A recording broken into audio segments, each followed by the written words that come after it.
Hello friends, मैं गौरव। और क्या तुम मेरी ये बात पे यकीन करोगे कि चाइना ने वीडियो गेम्स खेलने पर कर्फ्यू लगा के रखा है। हाँ, लाइक लिटरली गेम खेलने पे कर्फ्यू। अब छोड़ो इनकी क्या बात करें, वड्डी वड्डी कंट्री के वड्डे वड्डे लॉज। पर क्या तुमको पता है गूगल ने अपनी खुद की असल रोबोट आर्मी बना ली है। हाँ ठीक है ना, ये तो चलो बड़ी कंपनी है, क्या पता कोई इन पे कभी वॉर छेड़ दे इसलिए बना दी होगी। पर भाई रशियंस तो कुछ अलग ही फूक के जी रहे हैं। ये लोग विंटर में ज्यादा आइसक्रीम खाते हैं उनकी बॉडी को गर्म रखने के लिए। हैं? सर्दियों में आइसक्रीम? खैर इन्हें भी छोड़ देते हैं अकेले, पर क्योंकि पूजा करते थे। पर ऐसा क्यों बे? वेल फ्रेंड्स, इसका जवाब तो मैं तुम्हें आगे वीडियो में बताऊंगा। सो अगर ऐसे ही अजीबोगरीब फन फैक्ट से वाकिफ, चलिए शुरू करते हैं आज की फैक्ट की बातें।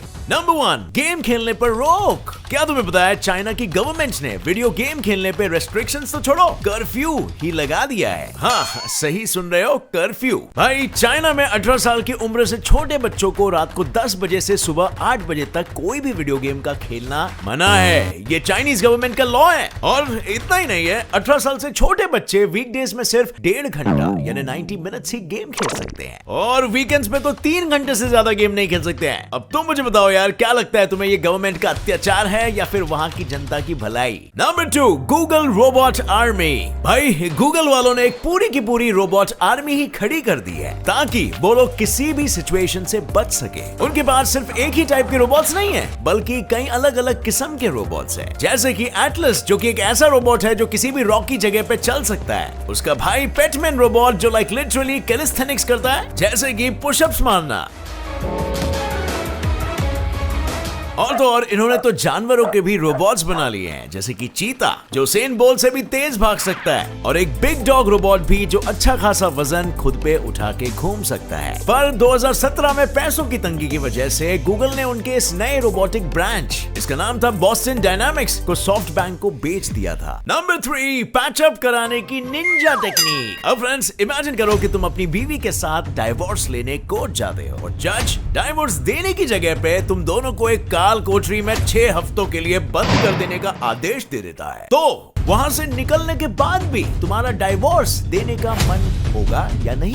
वेल ना हंसो मत, ये कोई मजाक नहीं है, बल्कि 15वीं सेंचुरी की एक बहुत ही आम बात है। 15वीं सदी में जब भी कोई कपल डाइवोर्स की बात करता था तो उन्हें वहां चर्च के लोग चर्च के नीचे मौजूद चेंबर में 6 हफ्तों के लिए एक साथ छोड़ देते थे। और उसके पीछे का उनका लॉजिक ये था कि वो लोग उनकी सारी प्रॉब्लम्स बातचीत करके सुलझा ले और एक दूसरे को अच्छे से जान ले और उनका डाइवोर्स ना हो। और आप मानो कि नहीं, वहां रहने वाले लोगों ने ये कहा कि चर्च की ये टेक्निक असल में काम करती है। चेंबर से निकलने के बाद कोई भी डाइवोर्स का नाम ही नहीं लेता। Can you believe that? Number 4, अब हेलो, क्या तुम्हें पता है जेवियर मैस्चेरिनो, एक वेल नोन फुटबॉल प्लेयर की खेलते खेलते फट गई थी? डर के बारे में नहीं, बल्कि इनका सच्ची में लाइक लिटरली ईयर हो गया था। 2014 के फीफा वर्ल्ड कप के दौरान जब वो नेदरलैंड्स के अगेंस्ट खेल रहे थे, तब एक हेरोइक टैकल करने में उनका एनस ही टेयर हो गया था। और भाई हीरो बनने चले थे, पर इसकी जो कीमत चुकानी पड़ी वो किसी को दिखा भी ना पाए। नंबर 5, एक सीन के लिए 3 अलग अलग जगह। अब यारो तुम जरा ये सीन देखो। I'm a bit nervous myself. Yeah, Chief. I know, मस्त है, पर क्या तुम्हें इस सीन का असल सच पता है? भाई ये सीन पूरा का पूरा 3 अलग अलग जगहों पे शूट हुआ है। हाँ सीरियसली, इस सीन में एलिजाबेथ जब फोर्ट से गिरती है वो शूट हुआ है लॉस एंजलिस में। जैक स्पैरो से बचाने के लिए समुद्र में कूदता है, ये सीन शूट हुआ है कैरिबियन में। और एलिजाबेथ को जो बचाने वाला सीन है वो असल में शूट हुआ है कैलिफोर्निया के एक पूल में। और मेहनत देख रहे हो, एक रियलिस्टिक सीन बनाने के पीछे का। नंबर 6, सर्दियों में आइसक्रीम। तुम सब जरा ये इमेज देखो, इतनी सर्दी में भी ये बूढ़ी औरत आइसक्रीम खा रही है। पर क्या तुम्हें पता है रशियंस विंटर में ज्यादा आइसक्रीम खाते हैं खुद को गर्म रखने के लिए। हाँ सही सुन रहे हो, कान खराब नहीं है, आइसक्रीम खाने से बॉडी वार्म होती है। और ये अगर आपको पता ना हो तो वैज्ञानिकों ने भी प्रूव किया है। उनका कहना है कि आइसक्रीम एक ऐसा फूड है जिसमें काफी ज्यादा फैट्स होते हैं और उसे डाइजेस्ट करने में बॉडी का मेटाबॉलिक रेट बढ़ जाता है, जिसकी वजह से बॉडी का टेम्परेचर स्लाइटली बढ़ जाता है और नतीजन आप गर्माहट महसूस करते हो। Number 7, sports played on moon. अब टाइटल सुन के ही कुछ लोग सीधा बोल देंगे कि मून पे कोई भी स्पोर्ट नहीं खेला जा सकता, पर भाई असल में वहां पे गोल्फ खेला गया है। 1941 के दौरान अपोलो 14 के एस्ट्रोनॉट एलन शेफर्ड ने वाकई में चांद पे गोल्फ खेला था, पर अकेले। खेल शुरू होते वक्त जब उन्होंने उनकी golf stick first time swing की तब वो बॉल मिस कर गए, पर जब उन्होंने दूसरा ट्राई लिया और बॉल को हिट किया तब बॉल कुछ आधा किलोमीटर दूर जाके गिरा। इसके बाद वहां पर गेम बंद कर दिया गया और फिर कभी वहां पर कोई स्पोर्ट नहीं खेला गया, और इसीलिए वो चांद जो आप देखते हो ऊपर, वहां गोल्फ एक इकलौता खेला गया स्पोर्ट बन के रह चुका है। नंबर 8, झाड़ एक दूसरे को सतर्क करते हैं। अब भाई लोग झाड़ यानी ट्रीज सच में एक दूसरे से बात करते हैं। I mean, सच में एक दूसरे से कांटेक्ट करते हैं। और अब ऐसा मत बोलना कि कब हो गया ये कौन सी मीटिंग है जहाँ मुझे नहीं बुलाते। और इसीलिए जब किसी भी झाड़ पे कोई इंसेक्ट अटैक होता है या फिर पेड़ बीमार पड़ जाता है तो वो उसके आसपास में मौजूद सारे पेड़्स को सतर्क कर देता है। पर कैसे, यही सोच रहे हो ना, उनके पास मुंह थोड़ी ना होता।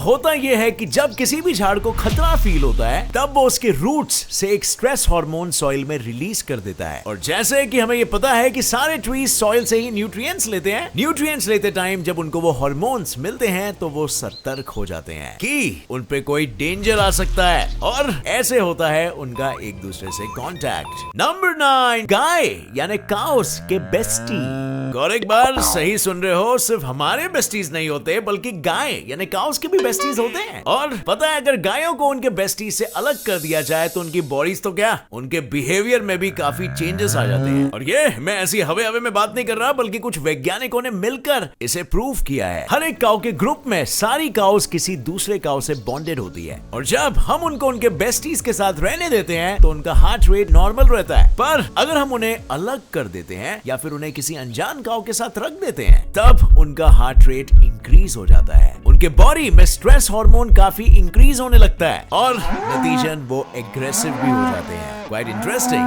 right? Number 10, bored of eating. अब यार ये साला हमारे साथ हमेशा होता है। खाते खाते हमें लगता है पेट भर गया, पर जैसे ही डेजर्ट सामने आता है ऐसा लगता है कि भाई पेट में तो जगह बहुत बाकी है। पर ऐसा होता क्यों है? हमारा ब्रेन हमें पप्पू बना रहा है या फिर हमारा पेट? इसका जवाब है हमारा ब्रेन। जब भी हम कोई मील खाते हैं तब ब्रेन वो सेम टेस्ट सेंस कर करके बोर हो जाता है, और जिसकी वजह से वो तुम्हें ऐसा फील करवाता है कि तुम्हारा पेट फुल हो चुका है, और फिर भले ही वो खाली क्यों ना हो। पर जैसे ही वो डेजर्ट्स देखता है उसे समझ आ जाता है कि अब एक न्यू टेस्ट मुंह में आने वाला है, और इसीलिए फिर हमारा ब्रेन हमें ऐसा फील करवाता है कि चलो झपट पड़ो, अब तो पेट में बहुत जगह बाकी है। और देखा, ब्रेन भी नाटक करने में कम नहीं है, खुद की मनमानी करता है। नंबर 11, कैट्स वर वर्शिप्ड। अब क्या तुम में से मुझे कोई ये बता सकता है कि एंशिएंट इजिप्शियंस बिल्लियों की क्यों पूजा करते थे, या फिर बोले तो उन्हें भगवान क्यों मानते थे? भाई अपने इंडिया में तो अगर बिल्ली रास्ता काटे तो उसे अपशगुन मानते हैं, और वहीं इजिप्ट में उनकी इतनी पूजा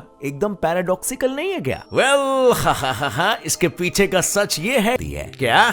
ऑब्वियस सी बात है, कैट तो उनका शिकार करेगी, ये तो नेचर का लॉ है। पर ये देख के इजिप्शियंस को ऐसा लगा कि बिल्ली उनकी रक्षा कर रही है, उन्होंने उसको भगवान समझ लिया और उसकी पूजा करना शुरू कर दी है। नंबर 12, आई कैंसर डिटेक्ट करने की निंजा टेक्निक। सेल्फी तो निब्बियां हर रोज खेलती ही है, पर क्या तुम्हें ये पता है फोटो खींचने से तुम ये जान सकते हो कि तुम्हें आई कैंसर है या नहीं? अरे सच्ची मानो मेरी बात, मैं तुमसे झूठ क्यों बोलूं। होता यह है कि जब तुम फोटो क्लिक करते हो तब हम पे फ्लैश लाइट चमकती है कैमरा की, और अब तुम्हें फोटो में तुम्हारे आईज को ऑब्जर्व करना है। अगर आईज के सेंटर में जो प्यूपिल मौजूद है वो ब्लैक या फिर रेड है तो इसका मतलब कि तुम्हारी आईज एकदम मस्त और फर्स्ट क्लास है। पर नंबर 13, गलती से मिस्टेक माफ कर दो। अब फ्रेंड्स एक सवाल, पर क्या तुम्हें पता है एक बार स्विट्जरलैंड के कुछ सिपाही गलती से लिechtenstein के बॉर्डर से कुछ 14 किलोमीटर अंदर चले गए थे, पर जब उन्हें यह पता चला तो वो लोग जल्दी से वहां से बाहर आ गए, और फिर सोचो